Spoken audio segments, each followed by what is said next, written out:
For 3 decades now, Nintendo's Legend of Zelda series has constantly found interesting ways to reinvent itself into evocative and groundbreaking adventure games. The recipe is similar, but each game manages to still feel remarkably distinct. With such a track record of perfection, we couldn't help but wonder, what are the top 10 Zelda games of all time? Join us as IGN sets off on a quest through the vast worlds of Hyrule to answer this difficult question. Originally envisioned as a trilogy for the Game Boy Color, Oracle of Seasons and its counterparts, Oracle of Ages, found our hero exploring the lands of Holodrum and Labrynna, respectively. As a spiritual successor to Link's Awakening, each game focused on a different aspect of the Zelda experience. Seasons focused on combat, while Ages was more about puzzle solving. Traveling between eras and manipulating the weather leads to some genuinely clever puzzles, and the ability to equip rings to improve Link's stats introduced RPG elements that would be seen in later games. The real brilliance behind each of these games is the way they complement each other. You can play only one, but you only get half the story. Equal parts A Link to the Past and Wind Waker, the Minish Cap was the perfect blend of charm and old-school exploration.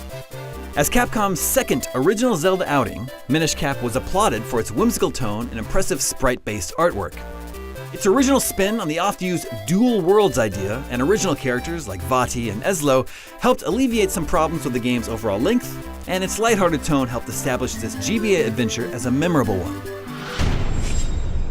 Twilight Princess contains some of the most action-packed bosses and epic story sequences of the series, but it manages to also be engaging and heartfelt. Despite its lengthy intro, the adventure picks up the pace and eventually nudges you into an expansive landscape to save a cast of memorable friends from the 4 corners of Hyrule. This world is complemented by some rather unique dungeon configurations that hide over-the-top items like the ball and chain and the spinner, even if they were underused. And of course, Twilight Princess gave us a cunning companion and a grand-scale adventure worthy of the Zelda name. Zelda: A Link Between Worlds is a love letter to the Zeldas of the past, while still being a move toward the future. It stands out for being wonderfully nostalgic, yet not overly familiar. Its dungeons might reflect old blueprints like ice, lava, and desert, but its puzzles are inventive and surprising nonetheless. It takes a world full of old memories, the Hyrule of A Link to the Past, and makes it fresh.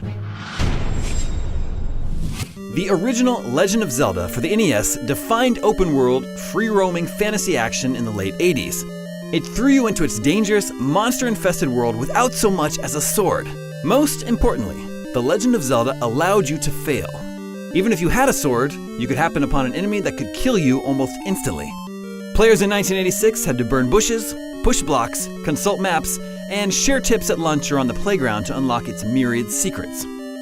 The Legend of Zelda ultimately set the stage for a new type of game that valued freedom and discovery above all else.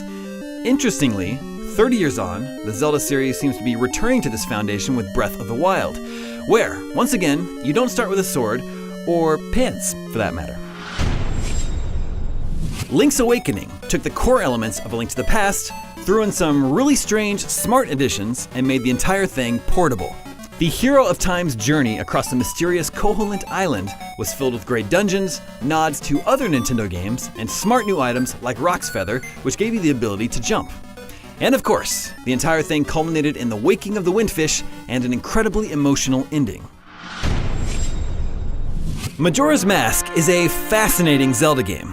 Given its brief turnaround after Ocarina of Time, Nintendo had to think outside the box in terms of design. It makes the most of its relatively small world by having time itself play a factor in every character, setting, and event. Even 15 years later, it still delivers a world rife with personality, tense resource management, and emotional storytelling. As Link fights day and night against the flow of time, the ominous moon glares down at him. It's one of the most iconic sights in the series' history and a constant reminder of the world's impending doom. Underneath Wind Waker's candy-coated, childlike veneer is a sprawling, emotional adventure filled with more heart than any Zelda game to date. This version of Link is so expressive and charming that it's hard not to love him right from the outset. It refined everything that made Ocarina an instant classic to near perfection. Nintendo overhauled the combat system, gave us a colorful cast of lovable characters, and let's not forget that incredible ending, which turns out to be one of the most badass team-ups of all time. All of this helped make Wind Waker an easy choice for the number 3 slot. Link's first trip into the third dimension may have cribbed a lot of ideas from A Link to the Past, but don't you dare call Zelda Ocarina of Time a remix. It's so much more than that. Nintendo's groundbreaking 3D sequel sets players in a sprawling landscape full of mysteries and carefully teaches players the rules from the start of the first dungeon. But just when you think you've got a handle on everything, Nintendo pulls back the veil and pushes our hero kicking and screaming into a ruined future. The fight to save Hyrule in Ocarina of Time is wonderfully to the point, with some of the best music this series has to offer. It's no wonder it has endured as one of the most stirring and emotional adventure games of all time. Since its release in the early 90s, A Link to the Past remains a masterclass in game design, one that lays the foundation for many games of the series, and is still the most replayable one to this day. A Link to the Past intro gets right to the point. You awaken on a dark and stormy night, but within minutes you rescue a princess and set off on a grand adventure across 2 worlds to save Hyrule from Ganon's minions. Played today, this legendary installment is more than a Super Nintendo nostalgia trip. Its excellent pacing, wonderfully crafted sprite graphics, and fantastic dungeons have kept us playing this classic over and over on repeat. And it is quintessentially the best that the lauded Zelda series has to offer. For all things Zelda, keep it here at IGN.